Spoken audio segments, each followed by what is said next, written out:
Apa jadinya jika para dewa hidup di antara manusia? Namun bukannya melindungi, mereka justru saling bantai demi tahta. Inilah kisah saat Mesir berubah menjadi medan perang berdarah ketika dewa kegelapan mencabut mata dewa langit dan merubah seluruh rakyat menjadi budak. Sanggupkah seorang pencuri biasa menantang kekuatan dewa demi menyelamatkan wanita yang dicintainya? Mari kita masuk ke dunia Gods of Egypt yang dirilis pada tahun 2016.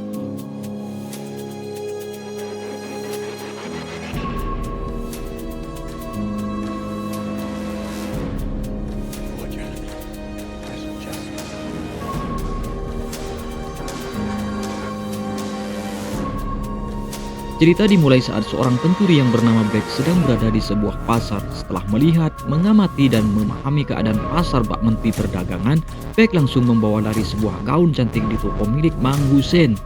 Ia pun membawa gaun tersebut kepada kekasihnya yang bernama Zoya. Zoya yang tampak bahagia mendapatkan hadiah gaun tersebut saat itu juga langsung mencobanya dan akan ia pakai di hari penobatan raja barunya. Sebagai imbalannya, Zoya kemudian memberikan kecupan manis kepada Beck.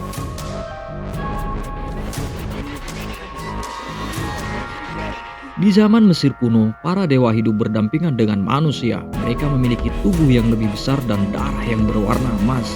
Saat itu putra mahkota yaitu Horus atau sang dewa langit akan dinobatkan sebagai raja baru Mesir untuk menggantikan tahta ayahnya. Setelah Horus mandi dan tak lupa menggosok gigi, Hathor atau sang dewi cinta datang. Mereka pun menyempatkan diri untuk mandi bersama. Di saat Horus sedang mempersiapkan diri untuk menghadiri upacara penobatan dirinya sebagai Raja Mesir, Hathor menuangkan segelas anggur. Namun mereka belum sempat meminumnya, pelayan pun datang untuk menjemput Horus.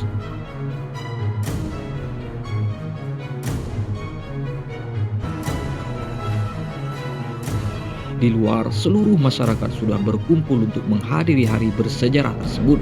Beck dan Zoya terlihat berada di barisan terdepan, mungkin karena takut tak kebagian nasi kotak yang disediakan oleh panitia. Penyambutan pun dimulai. Selain Dewi Cinta, terlihat juga Dewi Perlindungan yaitu Nephthys hadir pada acara tersebut. Disusul Thoth sang dewa kebijaksanaan yang juga menjadi guru Horus ikut serta memeriahkan acara tersebut, kecuali Dewa 19 yang pada saat itu tidak menghadiri acara tersebut. Did you ever imagine that you'll fall? Osiris! My father has seen fit to bless. Kini acara inti pun tiba. Sang Raja Osiris atau ayah dari Horus memberikan sambutan yang sangat meriah. Selama kepemimpinannya, Osiris dikenal sangat bijak dan sering belusukan. Ia juga tidak membedakan antara dewa dan manusia. Raja yang sangat agung dan dicintai rakyatnya, kini akan memberikan tahtanya kepada sang putra mahkota. Namun saat penobatan itu berlangsung, tiba-tiba tamu tanpa undangan pun datang. Ia adalah Set, sang dewa gurun kegelapan. Set sendiri adalah saudara dari Osiris atau paman dari Horus. Reuni keluarga pun terjadi. Set kemudian memberikan hadiah sebuah trompet yang terbuat dari tengkorak domba purba dan menyuruh Horus untuk mencobanya. Tanpa rasa ragu, Horus pun meniupnya dan tiba-tiba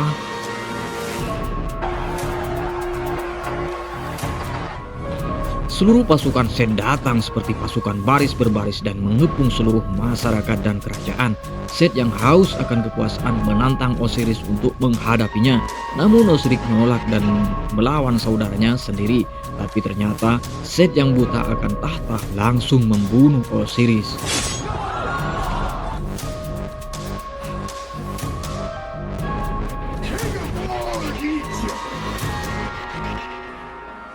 Setelah Set mendeklarasikan dirinya sebagai raja baru Mesir yang secara sepihak, ia kemudian menantang keponakannya sendiri yaitu Horus untuk melawannya. Perkelahian pun terjadi begitu sengit, bahkan mereka sampai mengubah dirinya menjadi manusia logam.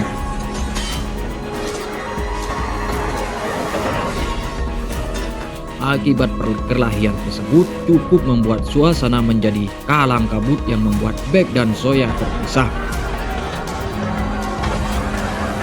Set yang mengetahui kekuatan Horus kemudian menggunakan bantuan cermin untuk melawannya, membuat Horus terjatuh dan menyerahkan kepada Set. Tak cukup sampai di situ, Set kemudian mengambil mata Horus yang menjadi sumber kekuatannya. Di saat Set akan membunuh Horus, untungnya saja Hathor berhasil membujuknya. Horus yang kehilangan kekuatannya kini hanya diasingkan di sebuah kuil jauh dari kota.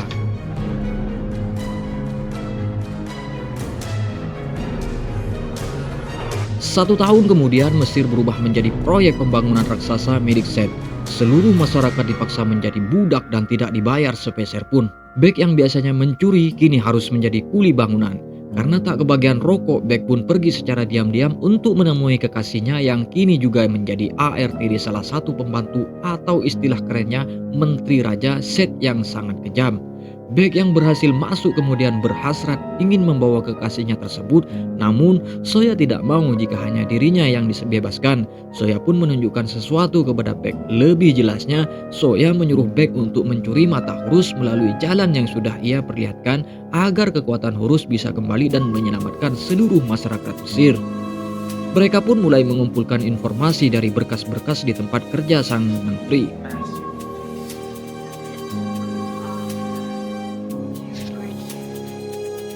Di sisi lain, Set menghampiri Hathors untuk menghangatkan tubuhnya. Namun suasananya terganggu akan kehadiran sang menteri yang berniat ingin menunjukkan laporan proyek pembangunan menara tinggi. Mereka pun melihat menara tersebut yang diniatkan Set untuk hadiah kepada ayahnya yang berada di luar angkasa. Set pun cukup senang atas kinerja sang menteri walau katanya masih kurang tinggi.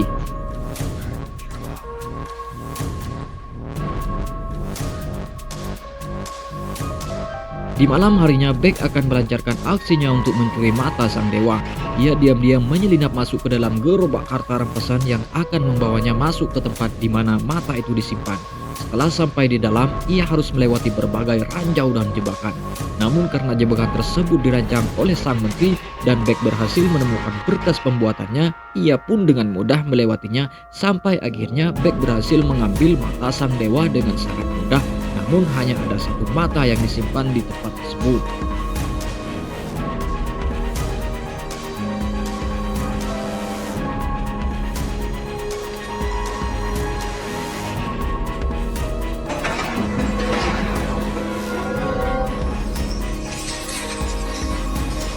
Besoknya saat Bek kembali ingin menemui kekasihnya, tiba-tiba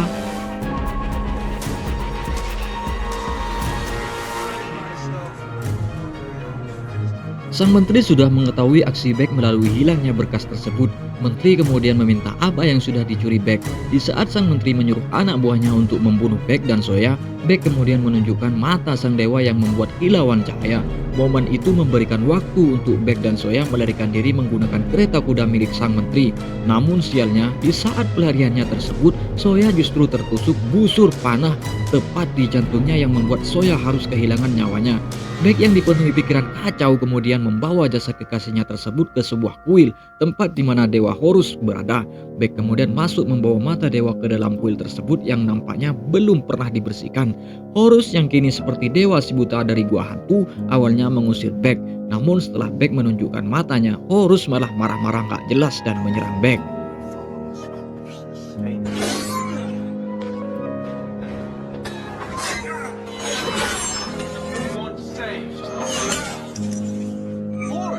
Bek pun membuat kesepakatan ia akan memberikan mata tersebut asalkan kekasihnya bisa hidup kembali. Bek yang mengancam akan membuang mata tersebut ke sungai Nil membuat Horus menyetujuinya, meskipun Horus sendiri tak memiliki kuasa untuk membangunkan orang yang sudah meninggal. Bek kemudian membawa jasad kekasihnya ke hadapan Horus. Horus yang sedikit kebingungan kemudian melakukan sedikit ritual bakar kemenyan untuk memanggil Anubis, makhluk aneh berkepala singa, untuk menuntun arwah Soya. Soya pun memulai perjalanannya menuju kehidupan lain.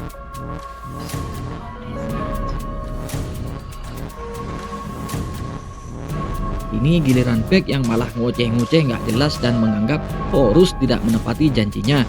Namun pada akhirnya Bek menyerahkan mata tersebut walau sedikit dipaksa oleh Horus. Horus yang berhasil memasang satu matanya kemudian kembali marah-marah dan mencekik Bek karena matanya hanya satu. Ini awalnya si buta dari gua hantu sekarang berubah menjadi si buta mata satu. Bek mengatakan jika satu matanya disimpan di dalam piramida Mesir, ia juga akan mencurinya asalkan Soya bisa hidup kembali. Horus pun mengajak Bek untuk keluar dari kuil tersebut setelah memasukkan jasad Soya di sebuah peti mati. Di sisi lain, Set sedang memimpin apel pagi bersama seluruh pasukannya. Ia menyuarakan semangatnya yang telah berhasil membunuh para dewa dan memberikan 10 kilogram emas kepada seluruh pasukannya.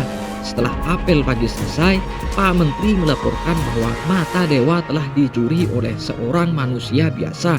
Set bersama Pak Menteri dan satu makhluk aneh berkepala domba kemudian pergi ke kuil tempat jasad Soya berada.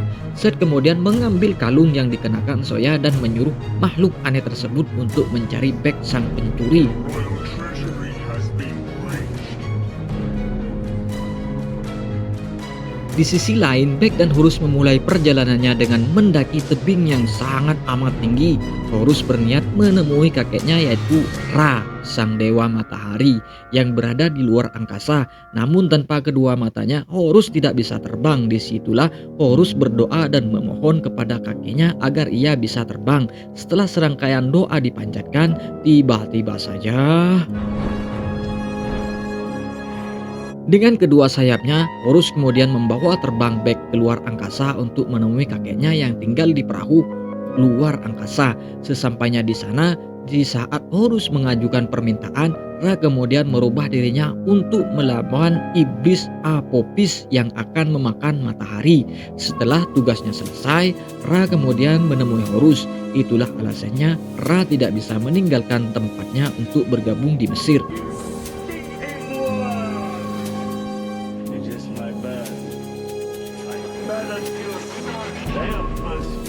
Horus kemudian meminta air untuk ia bawa yang akan melemahkan Set nantinya. Ra juga banyak sekali memberikan wejangan kepada cucunya tersebut, namun Horus masih buta dan tidak menyadarinya.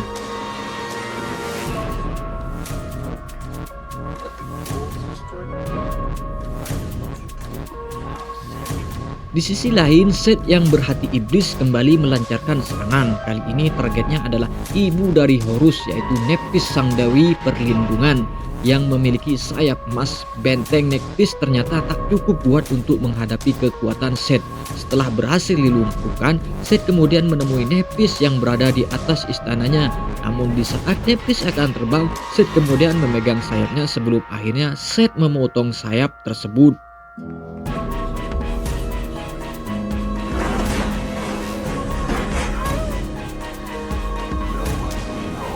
Keesokan harinya, Horus dan Set kembali lagi ke bumi. Namun sebelum mereka menyentuh tanah, Horus kembali kehilangan kekuatannya dan terjatuh.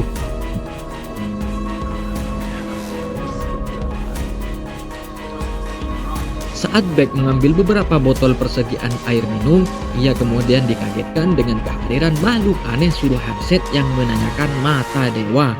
Horus kemudian datang melawan makhluk aneh tersebut dengan susah payah. Di saat semuanya terkendali, tepat saat Horus ingin menyelamatkan Set yang berada di tepi tebing, tiba-tiba makhluk aneh tersebut memukul kepala Horus dari belakang yang menggunakan batu besar. Horus pun terjatuh bersama Bek yang untungnya saja mereka masih selamat menggunakan tongkat Horus.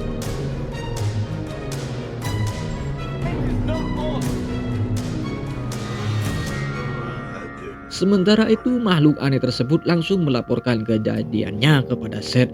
Set yang murka kemudian langsung membunuh makhluk aneh itu. Tak puas sampai di situ, Set kemudian menyuruh dua perempuan hitam putih untuk mencari dan membunuh Horus.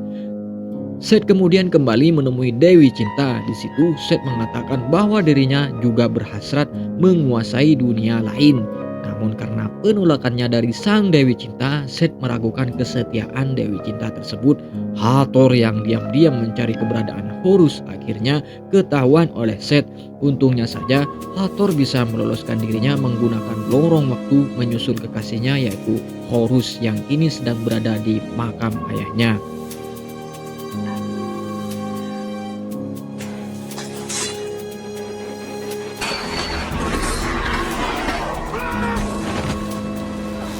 Horus dan Bek yang sedang rebahan santai di makam ayahnya, tiba-tiba kedua wanita hitam putih suruhan Set datang menunggangi ular raksasa.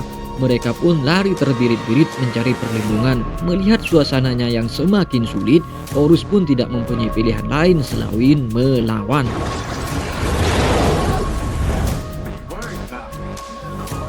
Ia pun menggunakan Beck sebagai umpan untuk melawan wanita jalang tersebut. Setelah berhasil melumpuhkan satu ular, mereka kembali melakukan hal yang sama. Sementara Horus berhasil menyelinap dari belakang dan mengikat wanita jalang tersebut pada ularnya yang membuatnya hilang kendali dan jatuh.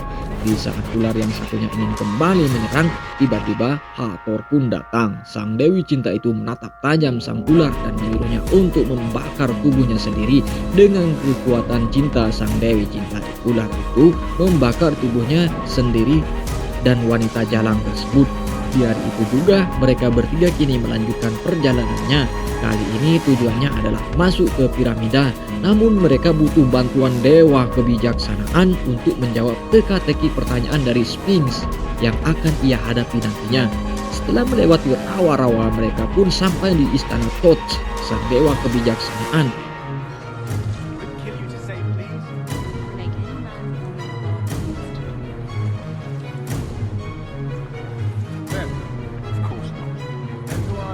Horus kemudian memintanya untuk ikut dan menjawab teka-teki dari Sphinx. Namun Thoth dengan lantang menolaknya karena dia hanya fokus membuat benteng pertahanan, takut jika sewaktu-waktu kerajaannya diserang. Horus pun sempat memaksanya. Namun saat Beck merendahkan dan meragukan kemampuan Thoth langsung bersedia untuk membantu Horus. Before it kills me, I'm going to tell it that I asked the God of Wisdom to come. Fine. Kini mereka berempat pun pergi melewati padang pasir yang sangat luas. Entah sudah berapa lama mereka menyusuri padang pasir, akhirnya mereka pun hampir sampai. Namun Horus menyuruh lainnya untuk istirahat sambil menunggu malam karena sangat berbahaya jika masuk di siang hari.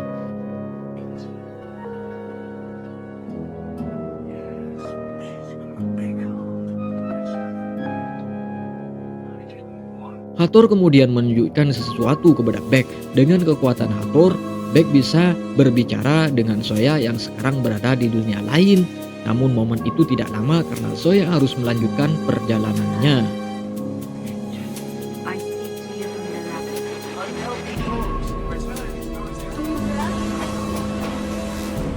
Tak terasa malam pun tiba, piramida itu nampak menyala mengorbankan api. Kali ini tugas Beck untuk memilih satu pintu di antara ribuan pintu pada piramida tersebut. Beck harus memilih dan masuk ke pintu tersebut, dan jika Beck sampai salah memilih, ia akan terbakar dan gosong. Sempat ada keraguan pada hati Beck, tapi ternyata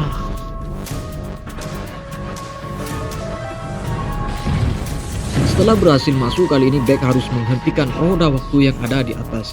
Ia pun langsung berlari dan melompat-lompat bagai turnamen ninja warrior. Beck pun kembali berhasil menyelesaikan misinya kali ini. Singkat cerita, mereka pun masuk pada tahap teka-teki dari Sphinx. Kali ini tentu saja giliran Thoth yang akan menghadapinya. Teka-tekinya adalah, aku tak pernah ada, tapi aku selalu ada. Tak pernah ada yang melihatku selamanya. Namun aku dipercaya segala makhluk hidup yang bernafas. Siapakah aku? Nah, jika kalian ada yang tahu jawaban dari teka-teki ini, silahkan komen di bawah.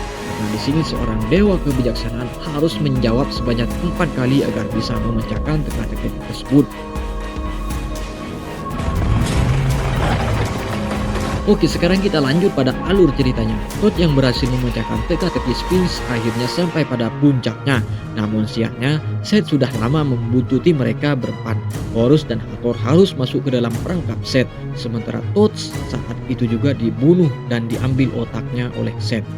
Beck kemudian diam-diam mengambil air suci dari langit yang jatuh dari genggaman Horus dan bersiap untuk menuangkannya.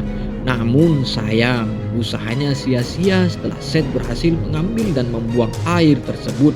Seth kemudian pergi dan merobohkan bangunannya. Yang untungnya saja, Horus bisa membebaskan dirinya beserta Hathor dan Beck.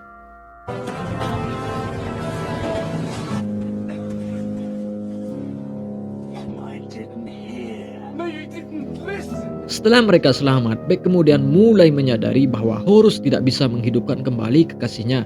Beck menganggap Horus hanya memikirkan dirinya untuk balas dendam. Hal itu membuat hati Beck hancur. Namun Hathor yang baik hati dan tidak sombong hatinya tersentuh. Ia kemudian memanggil kembali Anubis dengan maksud memberikan gelang emasnya untuk Zoya agar Bek bisa bertemu Zoya sekali lagi, yang artinya Hathor akan binasa jika tanpa gelang tersebut. Hathor juga meminta agar Bek sendiri yang akan memberikan gelang tersebut kepada Zoya. Horus yang menyadari akan hal tersebut sempat melarangnya, tapi niat Hathor sudah bulat dan memintanya agar merelakannya selamanya.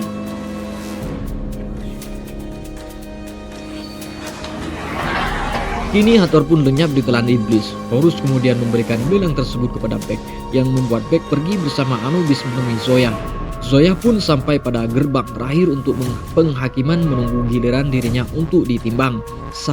Sampai tiba pada giliran Zoya, Bek pun datang bersama Anubis. Mereka hanya bisa bertatapan, tidak bisa bersentuhan.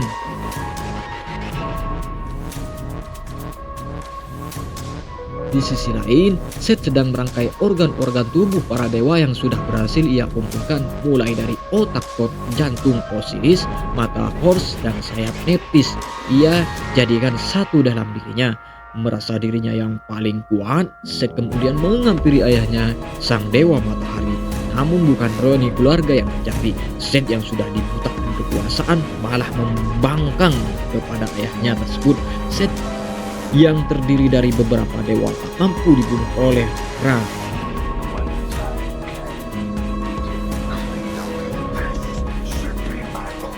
Begitupun sebaliknya, Set berhasil menusuk Ra dan mengambil tongkat apinya. Akibat ulah Set itulah membuat gerbang kematian itu rusak dan hancur. Ini harapan satu-satunya adalah dewa langit, yaitu Horus.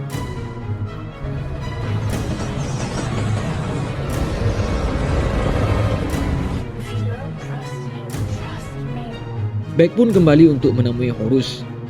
Setelah Bek sampai pada Horus, sementara Horus sudah menyadari bahwa kakeknya telah gugur, kemudian mengajak Bek untuk segera kembali ke kota. Di kota, Set berdiri di atas menaranya memerintahkan Apophis sang iblis untuk meminum seluruh sungai Nil. Horus menyadari bahwa Ra masih hidup dan hanya Ra yang bisa menghentikan Apophis dengan tongkatnya yang kini sudah dikuasai Set. Mereka pun kembali ingin melawan Set dan merebut kembali tongkat Ra. Horus kemudian menemui Pak Menteri dan memerasnya agar ia bisa naik ke atas menara tersebut. Di tengah perjalanannya, Horus berpisah dan memilih naik ke menara dengan memanjat menara tersebut. Bek yang hanya berduaan dengan Pak Menteri kembali bertengkar. Ya maklumlah, luka lama terbuka kembali. Maksudnya dendam lama membara kembali. Sambil menunggu mereka berkelahi, Horus pun sampai di puncak menara. Kini Horus kembali harus melawan Set. Sementara Bek berhasil menggantung Pak Menteri dan langsung menuju ke atas tempat Horus dan Set adu gelut.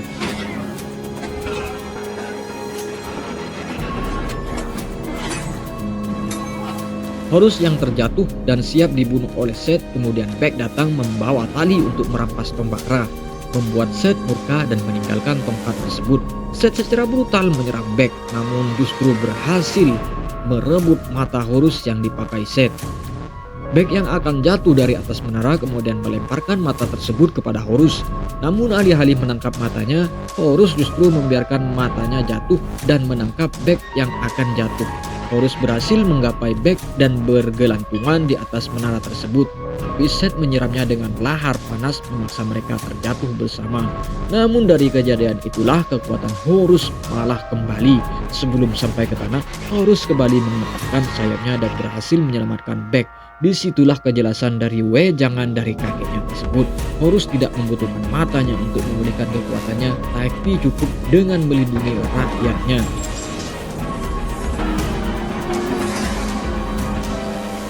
Dengan kepercayaan dan kekuatan barunya, Horus kembali akan melawan Set, meninggalkan Bek yang ternyata tertusuk di bagian perut terjatuh. Kali ini Set bukanlah tandingannya. Horus berhasil menghancurkan Set dan menaranya. Ia berhasil membunuh Set saat itu juga.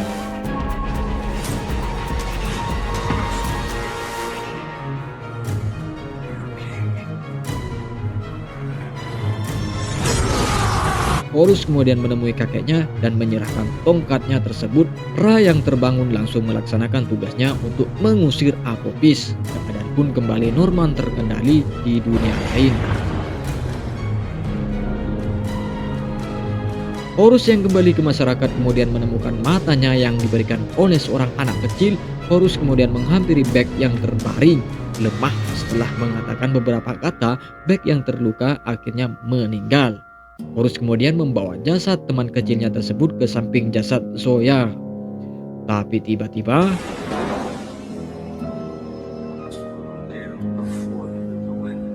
Ra datang menawarkan permintaan kepada Horus. Ia pun meminta agar Bek dan Zoya kembali hidup.